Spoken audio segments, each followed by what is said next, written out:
Patarimas tiems, kas nori sudaryti horoskopą, bet nežino tikslaus gimimo laiko.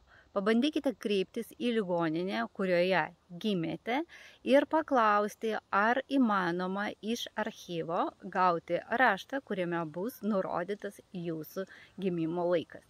Kas gimė po 91 metų tikrai gaus tokią pažymą, kas gimė 80 metais irgi.